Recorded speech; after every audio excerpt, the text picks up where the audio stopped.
La clase pasada hicimos una introducción al tratamiento de señales, vimos un poco de introducción al método Newmark, vimos cómo hacen los espectros de respuesta, lo hemos hecho, digamos, lo hemos programado, hemos hecho una amplificación de la señal, solamente no hemos modificado el contenido de frecuencias, ¿sí? En fin. Pues vamos a comenzar con el tratamiento de las señales, pero lo que observamos, ¿no? Que es parte de la observación sísmica. Básicamente lo que tratamos son con sensores. Unos sensores que actualmente ya gracias a, ¿no? Son triaxiales. Antes era uniaxial y generalmente están en la banda de 0.1 Hz hasta 20 Hz.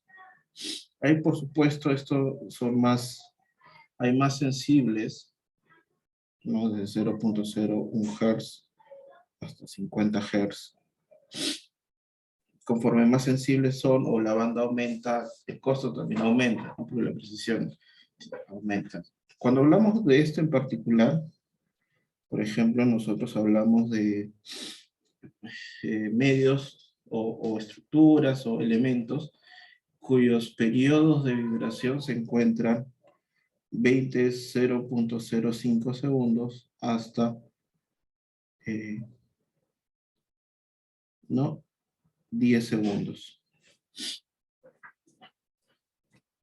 De repente eso lo podemos levantar un poco a 50 Hz, pero esto es lo más difícil, ¿no? Entonces,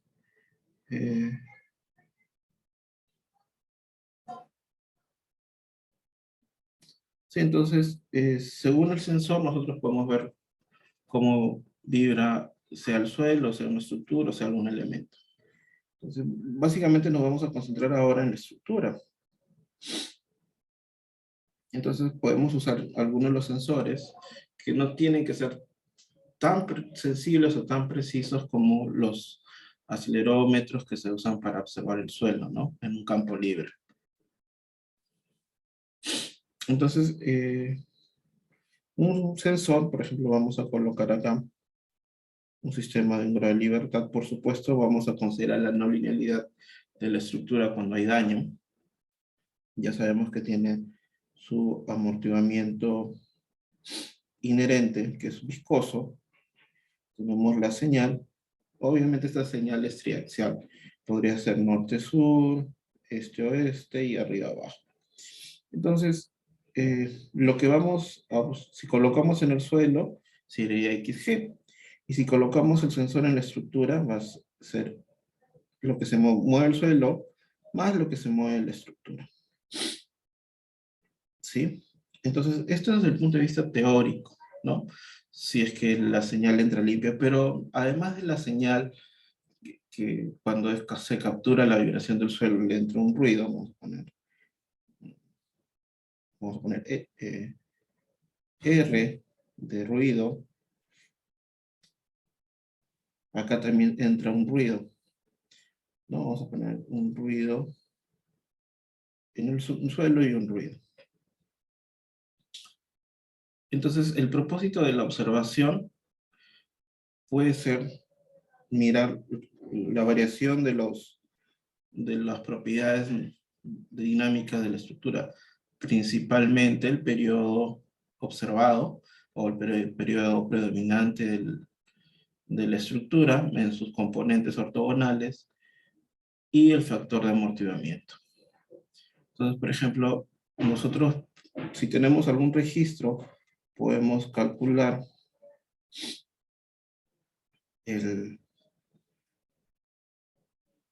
vamos a poner el S1 y acá lo vamos a poner S0.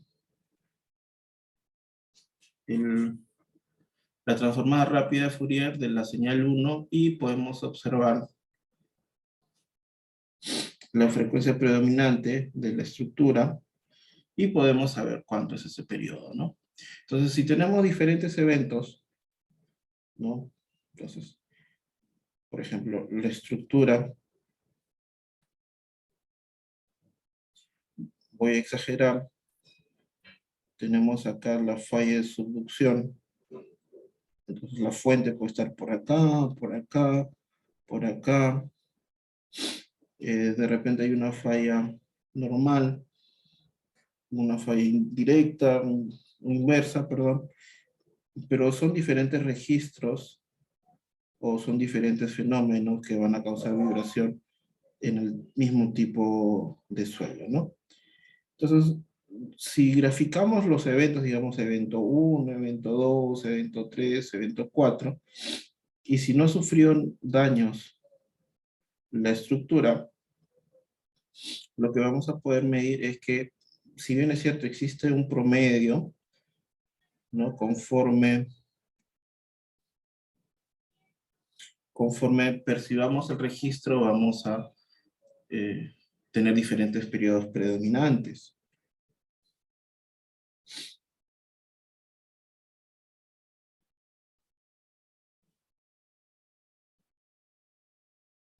No siempre va a ser el mismo, ¿sí? Si es que por ahí sucede un quinto evento por acá, y este es un evento muy grande que ocasiona daño, vamos a notar que hay un incremento del periodo. Entonces, esta variación de periodo respecto al periodo base podría darnos una indicación, un indicador de que ha sufrido daño en la estructura y se puede cuantificar. De manera similar, si nosotros, por ejemplo, graficamos el factor de amortiguamiento, el factor de amortiguamiento va a ser distinto conforme tengamos diferentes eventos, pese a que llegue la misma aceleración al terreno. ¿Por qué? Porque, por ejemplo, mientras más lejos esté el evento, ¿no? Se van a, a incorporar señales de periodo alto por la lejanía del mismo. Y en fin, tanto el periodo natural como el periodo, o perdón, el factor de amortiguamiento van a variar incluso en el rango elástico frente a diferentes eventos, ¿no? Pueden ser de subducción, pueden ser de subducción de interfase, de intraplaca o por alguna falla que es ¿no? de origen continental.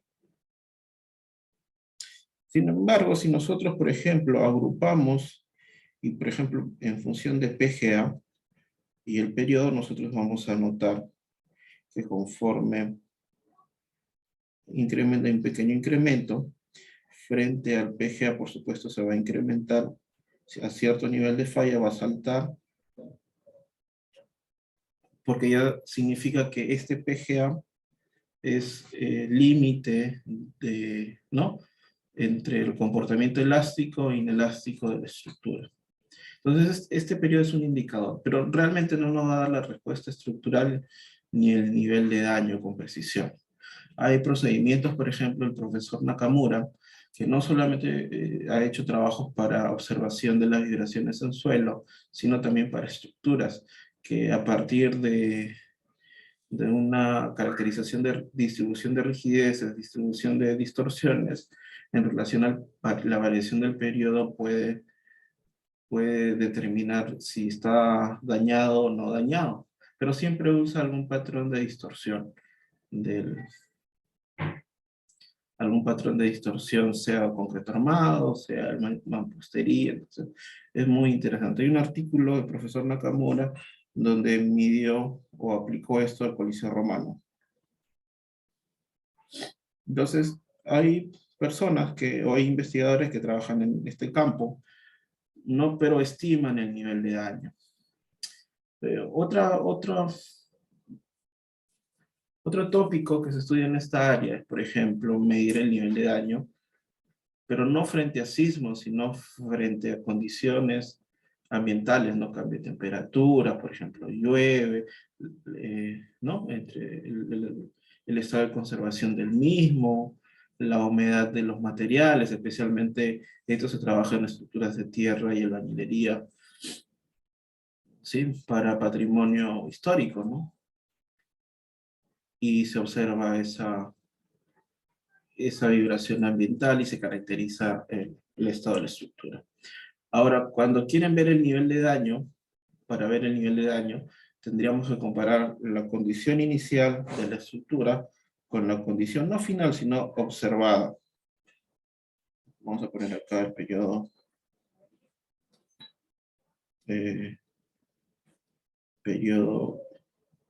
inicial con el periodo observado.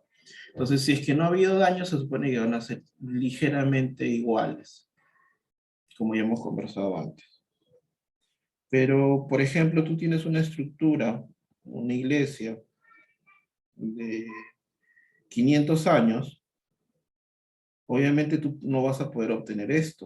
Tú vas a poder, de repente, de esta ventana de 500 años, poder haber medido, no sé, con suerte, unos 10 años.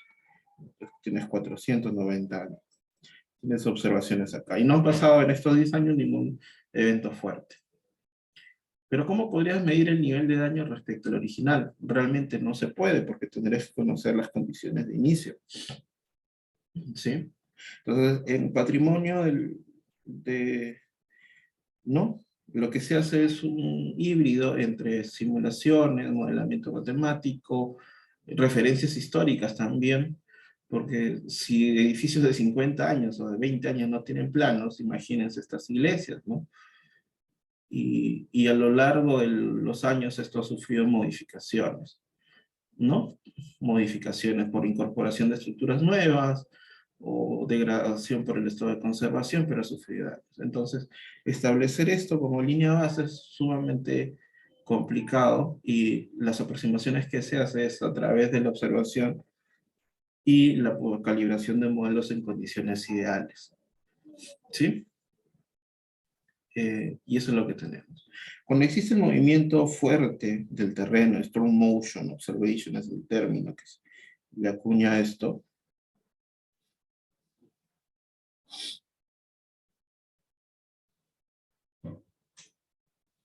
y ya se tiene lo que se le dice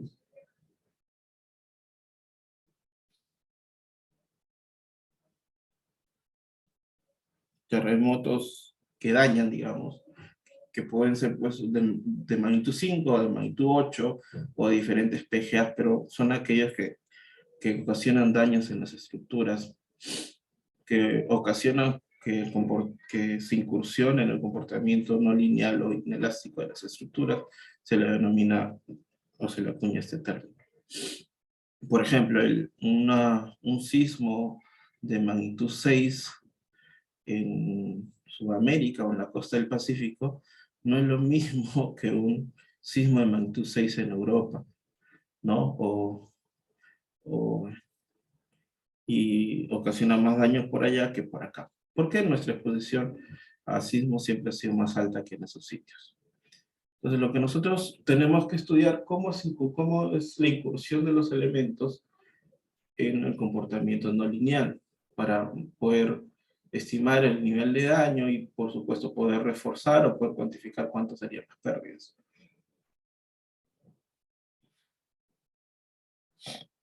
Entonces tenemos que observar qué es lo que pasa y colocar sensores. Si es que no se han colocado sensores 50 años atrás, bueno, se puede reproducir los sismos con los registros que tenemos en las mesas vibradores, eso es lo que se ha venido haciendo. Uno de los puntos de inflexión de este uso de los sensores fueron en los terremotos de Norwich de 1994 en Estados Unidos y el terremoto de Kobe en 1995. Especialmente este sismo que lo que ocasionó fue que los modelamientos matemáticos o los resultados de los modelamientos o simulaciones numéricas que se hacían al constatarse con lo observado con los sismos, no hacían o no coincidían. Entonces ya se incorporaron otros fenómenos, se mejoraron los modelos, y esto gracias a no solamente la experiencia de laboratorio, sino también que se colocaban sensores en edificios y en suelo, por supuesto. Entonces se masificó tremendamente en Japón y de ahí pues a todo el mundo la observación sísmica y se acuñó un término que se le denomina SHM, que es Structural Health Monitoring. Entonces, ya hemos repasado un poco de lo que se hace en cuanto a la vibración ambiental y a la vibración del movimiento fuerte, o debido al movimiento fuerte del terreno, que ocasiona daño en la estructura, tendría que tener otro tratamiento. Uno de esos tratamientos es usar el análisis por desempeño, ¿sí? Entonces, nosotros ya hemos comenzado a hablar de histéresis. Lo que hemos conocido analizando las curvas de histéresis es que si unimos los puntos de amplitud máxima donde la velocidad se hace máxima, podemos reproducir la curva de capacidad. ¿Sí? Recordar que es X máximo, porque la velocidad se hace cero. Si no tenemos X máximo, miren, tenemos, esta es la fuerza inercial, más la fuerza amortiguadora, más la fuerza restauradora igual a cero. Entonces, esto es la fuerza, esta es la fuerza, ¿no? Restauradora, esta es la fuerza amortiguadora, y estas son las fuerzas inerciales. Entonces, si es que queremos, por ejemplo, graficar esto en función del desplazamiento, lo que vamos a tener esto, ¿no? Vamos a tener, esta es la envolvente, ¿no? Que sale producto de unir la envolvente a todos los lazos histeréticos, no los puntos máximos. Si este fuera el punto máximo, acá tenemos el anterior punto máximo, podemos unir, y esta es la curva de capacidad. Estos puntos son donde suceden las respuestas máximas.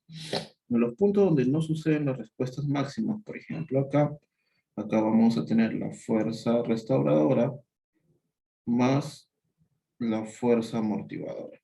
¿Por qué? Porque tenemos velocidad. En cambio, si tenemos acá, esto que está acá, tenemos solamente la fuerza restauradora. Por supuesto, evaluado en otro instante de tiempo. Y acá también tenemos la fuerza restauradora. Entonces, se sería muchísimo mejor analizar los puntos donde la respuesta, donde el desplazamiento es el máximo, para no considerar la fuerza amortiguadora. Y por supuesto, yo puedo después, lo rojo lo conozco porque lo observo, y lo azul ¿no? Lo obtengo mediante la unión de los puntos máximos. Y ya puedo determinar ¿no? Cuál es la curva real y descomponer las fuerzas, puedo trabajar con energía y una serie de cosas. ¿Sí? Si queremos completar la curva, esto sería por acá. Un lazo, luego regresa y se hace por acá. Más o menos que sería observando esto. Entonces nosotros necesitaríamos, para obtener la curva de capacidad, el desplazamiento, ¿sí? Pero lo que observamos de la estructura, como les comentaba, es lo que se mueve más un ruido, y acá es la aceleración en el suelo más la aceleración de la estructura más un ruido. Entonces, lo que nosotros necesitamos es, en condiciones ideales, tener el desplazamiento para la aceleración, que se obtiene directamente, luego integrar la velocidad y luego integrar otra vez y obtenemos este valor. Entonces, uno de los procedimientos que se ve sencillo y que, bueno, lo es, pero necesitamos tener coherencia en los resultados, es restar. Restar la señal 1 menos la señal 0. Y en ese sentido lo que hacemos es le restamos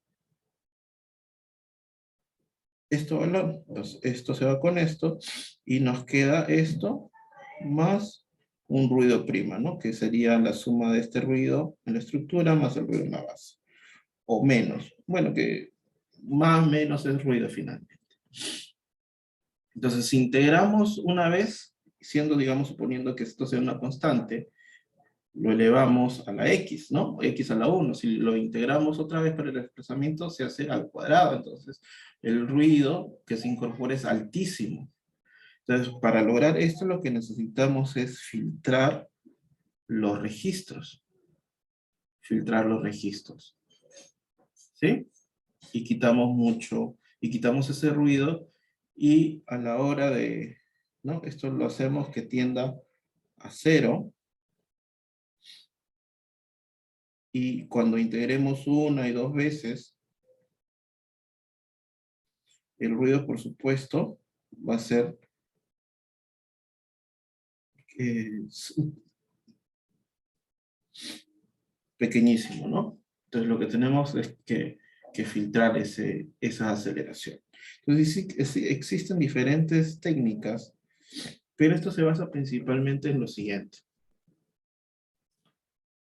Hasta acá me están escuchando, ¿no? ¿Todo claro, chicos?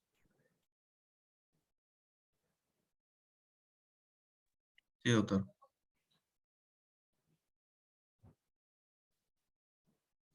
Listo. Entonces, vamos a comenzar con Fourier, ¿sí? Con Fourier. Entonces, Fourier, ya saben, este es un análisis, como tenemos una función discreta, vamos a suponer que este es el sismo, esta es la señal, y vamos a poner ya con el ruido, ¿no? Con el ruido que les dije. En el tiempo, entonces nosotros podemos hacer lo siguiente. Digamos que tenemos n valores, n registros, entonces podemos aplicar la transformada de Fourier y convertir este elemento, que está acá. Entonces, ¿qué significa esto? Lo voy a hacer con los reales nada más. Realmente hay una componente imaginaria también, ¿no? Hay una fase que se considera, pero haciéndolo en términos sencillos, yo puedo descomponer y decir lo siguiente. Una señal de este tipo, voy a poner una onda, es exactamente igual a la sumatoria desde i igual a 0 hasta el infinito, desde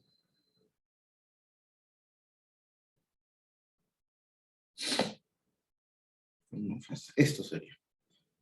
Y aproximadamente igual, desde igual a 0 hasta n menos 1, ahí. Entonces ustedes ya saben que tienen diferentes ondas, con diferentes fases, diferentes amplitudes, diferentes frecuencias, y pueden graficar, por ejemplo, esas frecuencias en términos de la amplitud, y tener su espectro. Y lo que van a ver ahí es el registro, o la señal, la vibración en el suelo a la que va a estar sujeta la estructura. Por otro lado, ustedes tienen a la estructura, ¿no? A la estructura, y la estructura, ustedes saben, por ejemplo, que la estructura, si la descomponemos en modos de vibración, por supuesto, si consideramos acá un grado de libertad, no, pues no va a haber. Vamos a poner una estructura de este tipo, y suponemos que hay varios grados de libertad. Entonces, vamos a tener el periodo predominante, voy a poner de la estructura, y después vamos a tener otros periodos de otros modos que van a incidir en la estructura. Digamos que tengamos ¿no? Alguna banda que vamos a tener de un factor, voy a poner gamma, de reducción del periodo de la estructura hasta un periodo de la estructura. Pero este es elástico. Y cuando se incorpore ¿no? el daño en la estructura, este periodo va a aumentar. Entonces vamos a poner alfa y beta de la estructura, ¿no? Por ejemplo, el caso que presenta la norma, ¿no? Dice de 0.2 T de la estructura hasta 1.5 T de la estructura. por poner un rango. Entonces, toda esa es la banda de respuesta de la estructura, ¿no? Cuando incursionen daño y las otras, las formas naturales o formas predominantes de vibrar de la estructura. Entonces, esto tiene una banda. Vamos a suponer que esta es la frecuencia de la estructura, perdón, la frecuencia del suelo, predominante del suelo, y nosotros tenemos una banda, ¿no? Vamos a suponer, ayúdenme con las inversas, por favor. La inversa de 0,2 es 5, ¿no? 5, la frecuencia de la estructura. La inversa de 1,5, ¿cuánto sería?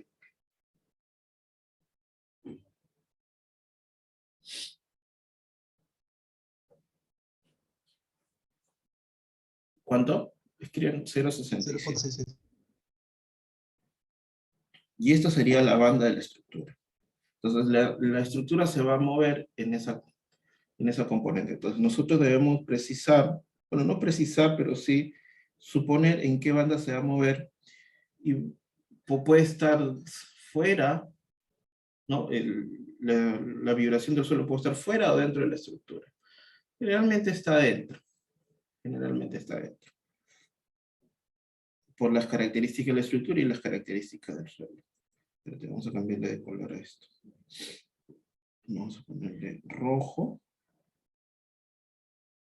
FG. Y vamos a pintar de amarillo esto.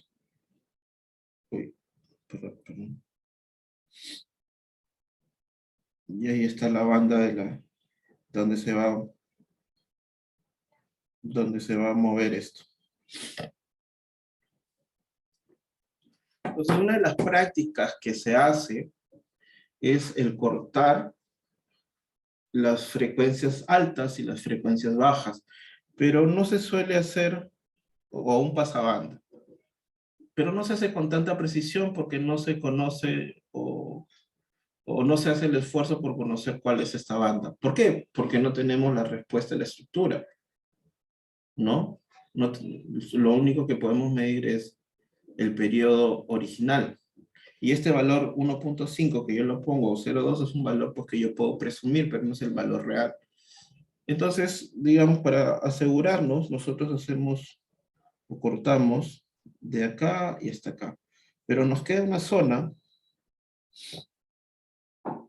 que no pertenece a la banda de donde se va a desempeñar la estructura, y eso es básicamente el ruido, ¿no? El ruido, las frecuencias bajas podrían ser, por ejemplo, si el sensor es lo suficientemente preciso, capturar los pasos de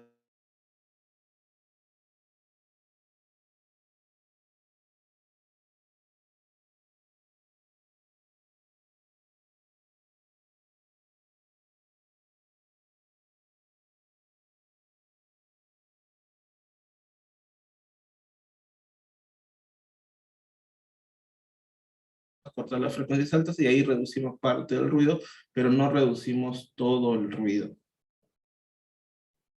Pero funciona bien también, ¿no? Eso lo pueden usar, por ejemplo, usando el V-Wave, ahí hay esa técnica, pero es básicamente usando Fourier, las técnicas de Fourier.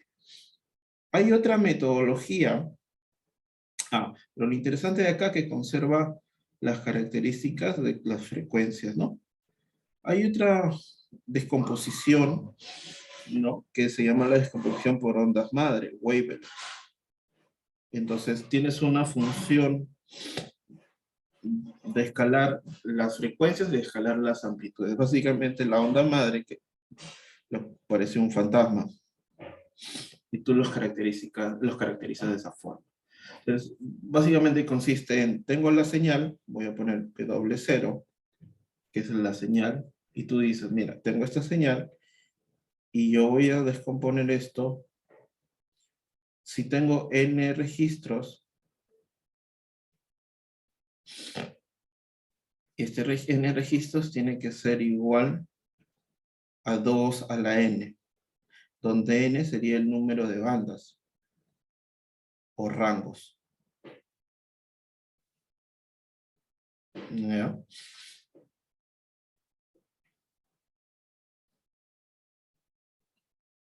Entonces la descomposición por medio de wavelet no se hace en n registros, sino se hace con 2 a la n.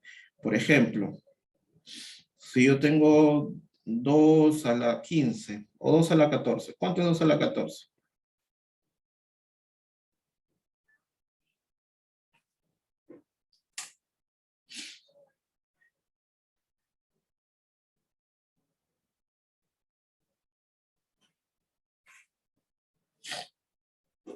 Ya.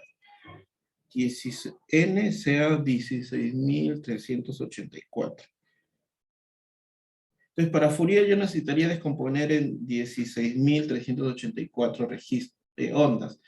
Podría usar la transformada de rápida de Fourier y eso sería mucho menos, ¿no? Sería esto más 1 entre 2, o sea, prácticamente 8.000 y pico, ¿no? Entonces, en vez de usar esta cantidad de registros, o si uso la transformada rápida, la mitad, lo que podría usar son 14 bandas, que es computacionalmente es mucho más rápido. Pero también tiene sus ventajas, o perdón, sus desventajas.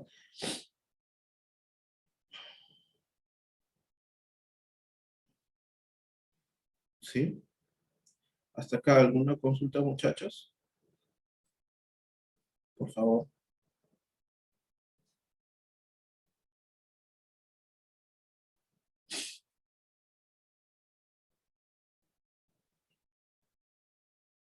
¿Todo claro entonces?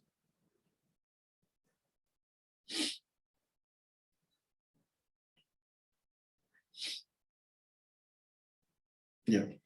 Entonces descomponemos esto en un registro y decimos, bueno, todo el registro de los 16.000 registros vamos a descomponer lo siguiente, considerando la banda 1. Entonces, esto va a ser, ¿sí? La banda 1.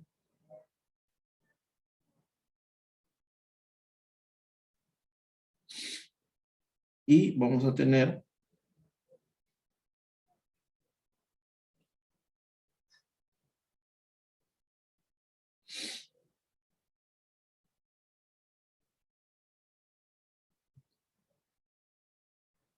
no, esperen, vamos a poner F, una función 1 y G1. Y esto es de la banda o del rango 1. ¿Sí? Este F1, si yo digo, este F1 o el W0 es igual a G1 más F1. Pero también puedo descomponerle este F1 porque me queda el residuo. Puedo descomponerlo y digo, ah, mira, voy a descomponer en 2 y esto en su rango.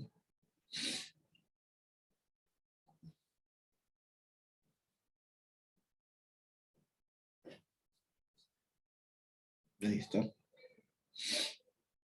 F1 es igual a F2 más G2. Y este es el rango 2.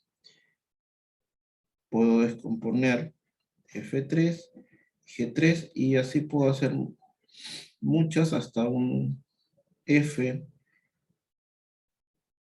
n-1, Gn-1 y este Fn y Gn, ¿sí? Para cada banda.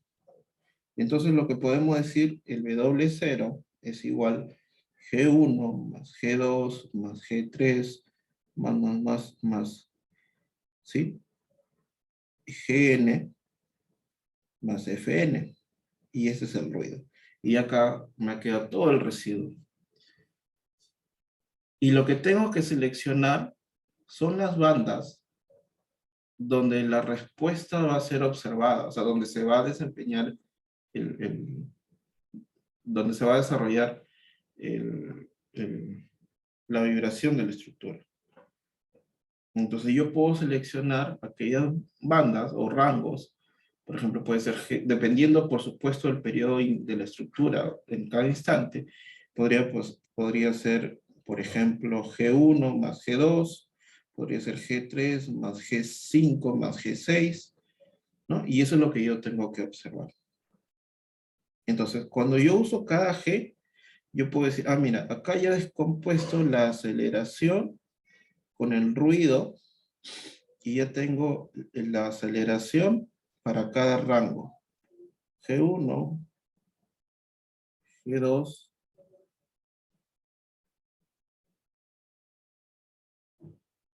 Gn. Y ahora yo puedo, como ya está limpio, cada G ya está limpio, ya no tiene ruido, porque todo el ruido se ha acumulado acá.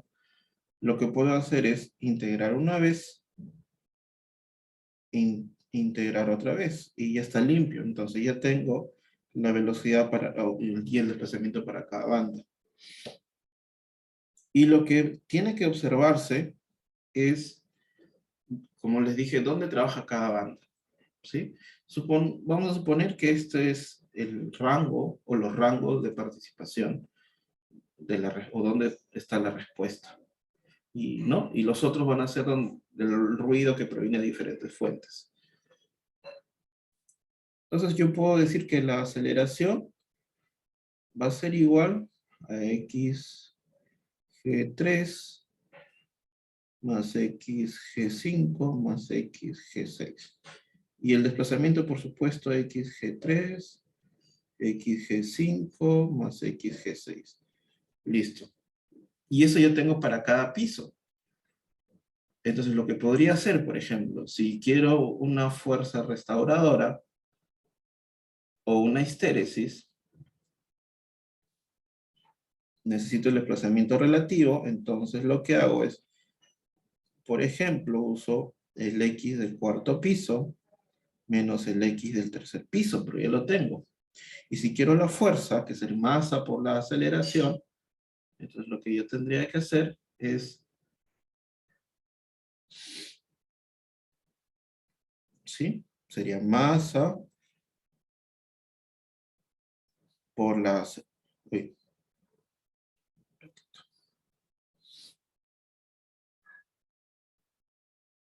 porque ya lo tengo filtrado.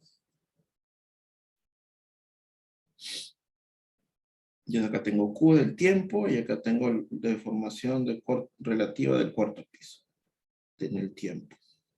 Y cuando yo grafico para el mismo tiempo, voy a tener mis histéresis. Y si yo uno todos esos puntos máximos, voy a tener mi curva de capacidad y voy a poder saber si he incursionado en el rango inelástico o no. Entonces, esta información la voy a poder obtener para cada piso. Entonces, voy a poder determinar 1, 2, 3, 4. La curva de capacidad, ¿no? SA, SD. Esta es la curva de capacidad y esta es la curva de cortante versus deformación relativa de entrepiso. Y poder saber el nivel de daño y las siguientes características.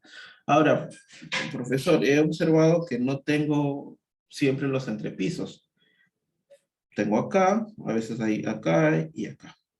Entonces, esto lo que se hace es, esto se puede, entre comillas, interpolar, ¿no? O realmente sería inferir a partir de un procedimiento adicional matemático procedente, por ejemplo, de la distribución de las deformadas de cada instante, acompañado también con la distribución modal inicial.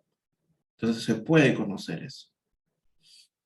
Obviamente no va a ser con la misma precisión, pero se puede colocar. Ahora, hay estudios donde a partir de la característica de las estructuras, como la cantidad de pisos y la distribución de rigideces eh, elásticas, puede saberse dónde o en qué pisos está o serían los puntos más adecuados para observar la respuesta. A esto se incorpora que podría tener irregularidad en altura o podría tener irregularidad en planta. Si consideramos al punto observado como un punto infinitesimal, entonces, por ejemplo, si tenemos una rotación,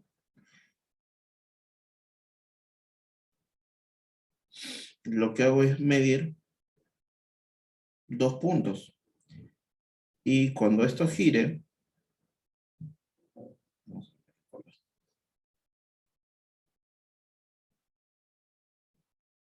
poder ver esa rotación que ha sufrido la estructura en cada instante de tiempo.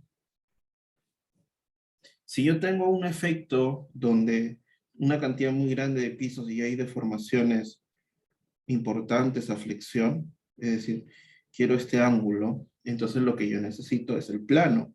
En ese sentido, capturo un punto, otro punto, mido, y luego esto en el espacio va a rotar y va a rotar respecto a X, respecto a Z, y va a rotar respecto a X o respecto a Y.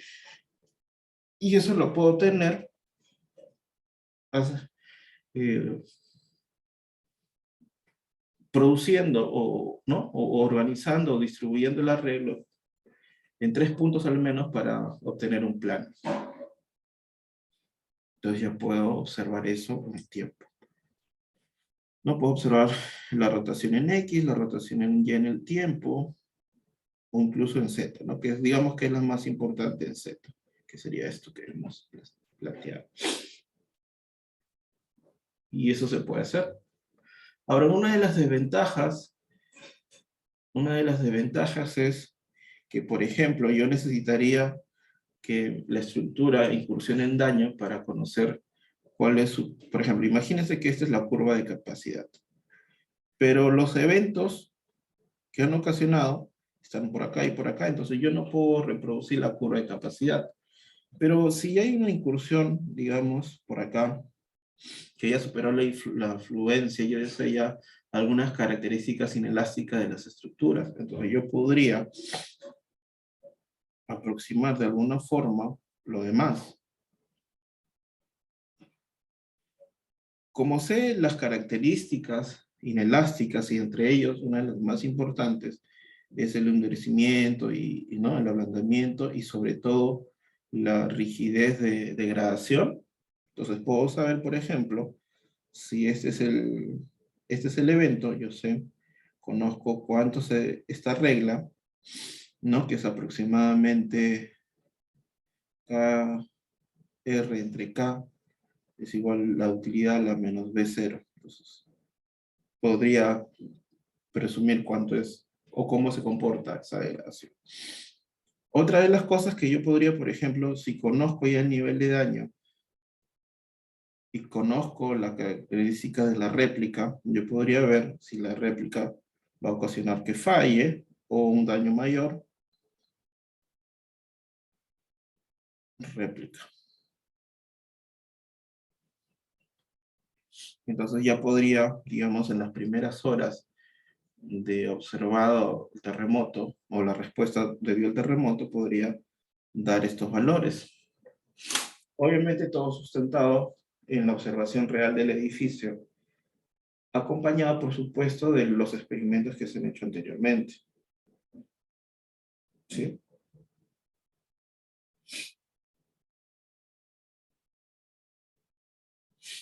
¿Consultas hasta acá, muchachos?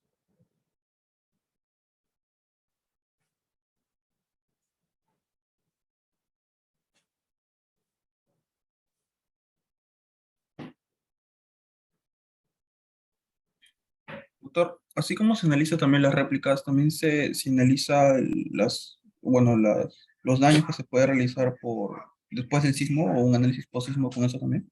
Claro, eso es lo ideal. O sea, porque, por ejemplo, como te dije, tú ya puedes calcular... No, está en la anterior. Tú puedes obtener esto. Y ya puedes saber cuál es la deformación de cada entrepiso y puedes saber cuál es el nivel de daño que te lleve. Si esto le sumas la otra tecnología, por ejemplo, el Internet de las cosas, o las conexiones remotas, ¿cómo funciona, por ejemplo, nuestro sistema ahora? Tenemos observados los edificios, cuando ocurre el terremoto, incluso automáticamente el mismo sistema corta el registro, no tienes, imagínate, están observando en tiempo real y viene el terremoto. Y se acabó el terremoto. Entonces corta el sismo ¿no? Corta el sismo y lo guarda automáticamente como un evento 1. No solamente del suelo, sino de todos los sensores del edificio.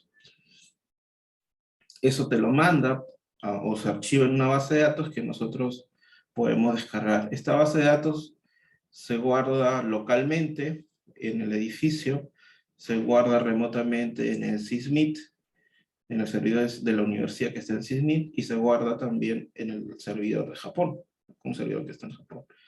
Entonces nosotros podemos, digamos, en el peor de los casos, ir al edificio y recuperar la data. Pero si todo funciona bien, nosotros podríamos, desde la computadora, no necesariamente desde el CIMILlo, podemos tener acceso, descargar la data, ¿sí? O del CIMITO de Japón y procesar esto. Ya tenemos programas que lo hacen solito, pero igual siempre una miradita no está de más. Y media hora, una hora después, ya sin necesidad de ir al edificio, poder tener esta respuesta, ¿no? Con un informe y con todo, no solamente números de que cuánta distorsión es, sino qué nivel de daño ha ocurrido. Y ya para los expertos en gestión de riesgo, pueden decir pues cuántos muertos, cuántos, de acuerdo a la cantidad de personas, entre otros.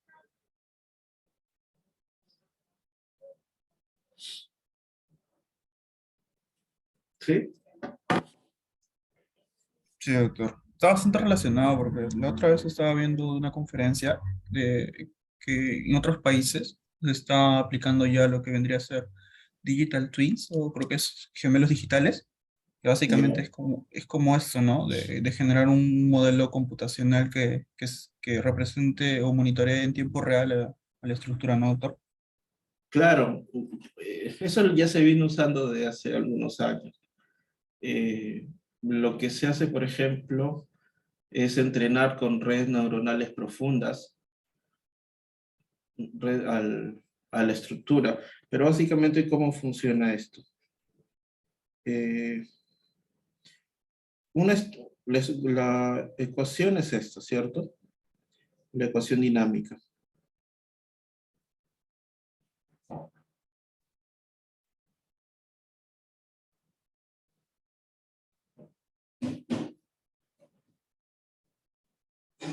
No necesariamente unidimensional, tridimensional también, ¿sí? Entonces, esto que está acá se observa. Esto de acá se observa. Lo que no se observa es esto.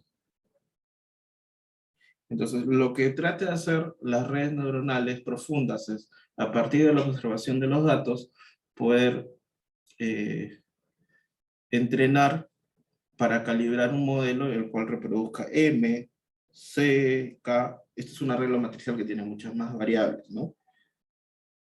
Sin embargo, si tú no tienes un comportamiento inelástico,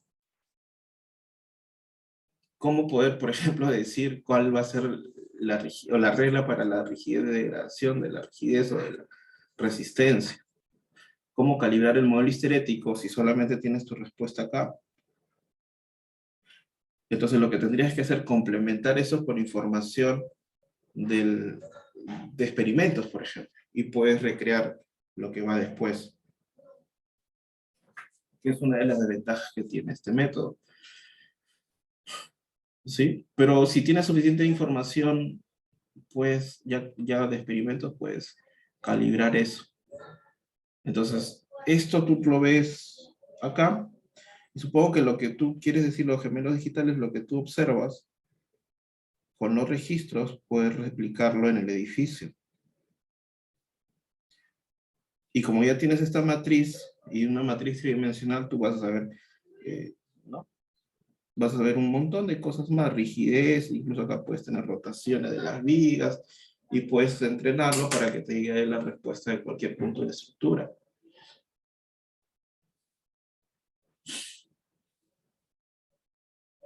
¿Sí? Sí, doctor.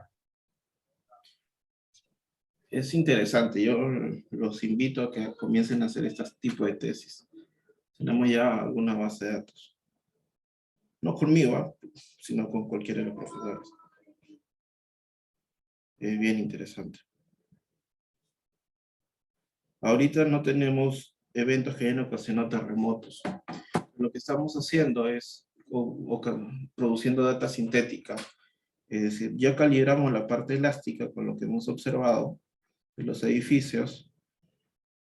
Ya está un modelo más calibrado y presumimos más o menos cómo sería el comportamiento inelástico y calibramos el elástico, está ok. Reproduce tal cual se observa. Pero el inelástico lo hemos calibrado con data experimental. Entonces, lo que hacemos es, si presumimos que eso está ok, entonces le damos movimientos fuertes para obtener data sintética. O sea, data que supuestamente es real con diferentes movimientos en la base, y lo que hacemos es probar. No hemos entrenado una red neuronal, pero sí hemos ajustado nuestros algoritmos para que, por ejemplo, pueda observar el edificio aislado de la facultad, por ejemplo, el Revaliati también está observado, ya se está calibrado los modelos.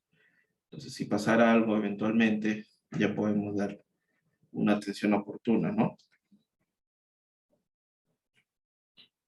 Entonces, esto es lo que hacemos. Obviamente, la data sintética le sumamos ruido, porque si no sería, ¿no? Es como, por ejemplo, tienes 5 más 2, pero este es el ruido, ¿no? 5 más 2, 7. 5 más 2, 7. Pero 5 más 2 te debería dar 5 en respuesta, porque este es el ruido. Si usamos la data sintética 5, vamos a obtener siempre 5. Pero si le sumamos el ruido y hacemos que el procedimiento automáticamente identifique que es ruido, va a decir, ah, mira, este 2 es con características de frecuencia, lo va a eliminar y vamos a obtener que 5 es igual a 5, ¿no? En respuesta. Ya algo así es lo que estamos haciendo. Incorporando error, ruido a la data sintética para que automáticamente la quite. Y es una data sintética, entre comillas, bueno, pseudo aleatoria, ¿no? Que se le incorpora. No he pasado asistencia. Vamos a pasar asistencia. Aire. Barja. Bravo. Cano. Cano presente, doctor. Cañari. Presente, doctor. Cárdenas. Cosío. Presente, doctor. García. Presente, doctor. Guamán. Presente, doctor. Linares. Montenegro. Presente, doctor. Morocho. Noa. Presente, doctor. Pérez. Quirós. Quispe. Rojas. Presente, doctor. Sotelo. Presente, doctor. Ventura. Villegas. Presente, doctor. Listo, muchachos. Listo. ¿No? Entonces, esto es parte de monitoreo estructural. Lo otro es el Match Spectrum, que ya ustedes han visto. Lo que consiste, si uno tiene un registro, lo puede calibrar a una forma del espectro. No necesariamente la norma, cualquier forma del espectro, ¿no? Imagínate que sea esta forma, un espectro de peligro uniforme. Y si tú haces tu onda, imagínate que sea así. Entonces, la idea es transformarlo, hacemos la inversa para transformar del dominio del tiempo al dominio de la frecuencia, como está acá, ese es el dominio de la frecuencia, y trabajar con la descomposición de las ondas. Esa descomposición de las ondas puede ser por Fourier, por ejemplo, o puede ser por Wavelet. Seguramente en algunos años va a aparecer otro tipo de descomposición que va a ser más eficiente, pero se descomponen en ondas o patrones de ondas, y lo que se hace es se modifican esos patrones de ondas. Se iteran muchas veces hasta que la respuesta final, ¿no? Se itera una y dos veces hasta que la respuesta final del, vamos a poner, 5 iteraciones. Entonces, después de estas 5 iteraciones, el patrón de ondas te queda de esa forma. Entonces, ya lo que obtenemos es este registro va a tener, cuando hagas o lo pases al dominio de la frecuencia, va a tener este espectro. Es el ajuste espectral. Se le conoce. ¿Tiene ventajas? Tiene ventajas, por supuesto. También va a depender mucho del método que usemos y también de qué bandas trabajemos. ¿Sí? Entonces, por ejemplo, si yo quiero hacer un análisis estructural, bueno, me concentro en la banda donde va a trabajar, o donde, ¿no? Se va a comportar la estructura, principalmente. Obviamente el resto, la cola también trato de que sea de la misma forma.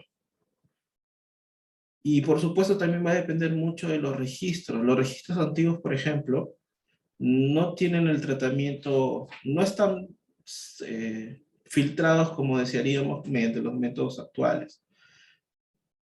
¿Sí? También no tenemos toda la longitud del sismo, tenemos parte del sismo.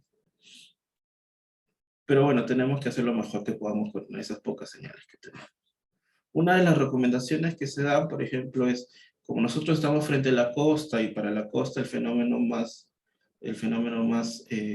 agresivo, digamos, contra las estructuras va a ser el de subducción, de interfase, tomar patrones similares, como por ejemplo los de Chile, y usar esos registros, obviamente, ajustados conforme vamos a obtener. Entonces, una de las recomendaciones es, primero, tratar de acondicionar el registro. Si ustedes tienen un registro inicial, por ejemplo, unas cosas en las que tendrían que hacer es amplifiquen el registro original, ¿no? Multipliquen por algún factor para que esta forma esté por acá, de tal forma que la cantidad de iteraciones cambie. Otra recomendación es que concentren en la banda, principalmente en la banda que ustedes quieren descomponer, para que puedan hacer menos cantidad de iteraciones, ¿sí? Ahora, como les comentaba, puede ser la descomposición por método de Fourier o por método de Weber. Entonces, ustedes ya eligen de acuerdo a los programas que tengan. No les recomiendo, bajan, descargan del Redaxys, por ejemplo, lo ponen en una línea y lo meten al programa y hacen clic. No, acondicionen el registro primero, porque si no va a haber sectores importantes del registro donde ustedes van a tener no un buen ajuste. ¿Ya? Y esto principalmente se da en las frecuencias altas, es como ese periodo, ¿no? En las frecuencias altas que son en estas bandas. Y también tienen que entender, por ejemplo, hay un fenómeno, ya habíamos hablado, el DT. El DT con que se han capturado es 0.02 segundos, que son 50 Hz de muestreo, 50 datos por segundo. ¿Sí? Pero si estamos trabajando con frecuencias altas, por ejemplo, el 50 Hz lo dividimos entre 5, que no es un número exacto, pero lo dividimos entre 5, se supone que 10 Hz, o estructuras hasta 10 Hz, o desde 10 Hz puede capturarse con sencillez, ¿no? ¿Qué significa eso? Si, por ejemplo, nosotros tuviésemos exactamente 50 Hz, una estructura de periodo 50 Hz, no nos serviría este análisis. ¿Por qué? Porque la data de muestreo no es la idónea. ¿Sí? Entonces, si pasa eso, ya vimos en la clase pasada cómo hicimos una interpolación lineal sencilla, ¿sí? Para hacer estos dos puntos. ¿A qué me refiero con esto? Por ejemplo, tienen acá estos puntos Y lo que nosotros hemos hecho esto, hemos interpolado. Esta es la línea base, pero tranquilamente podría haber pasado esto. Si la frecuencia fuera más pequeña, miren.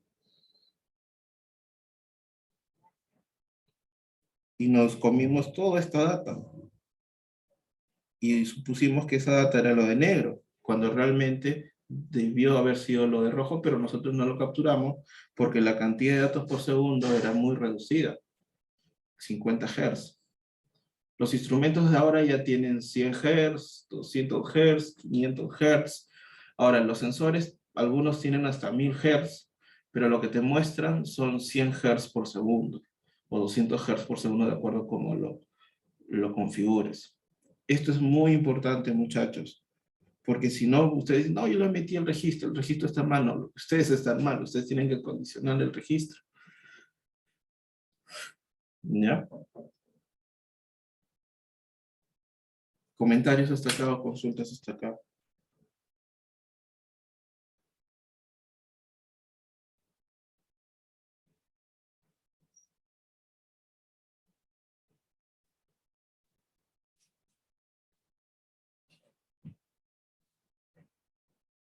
Ya, ¿todo claro, chicos?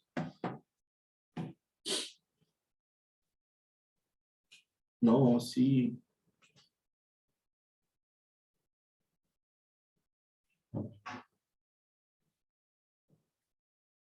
Bueno.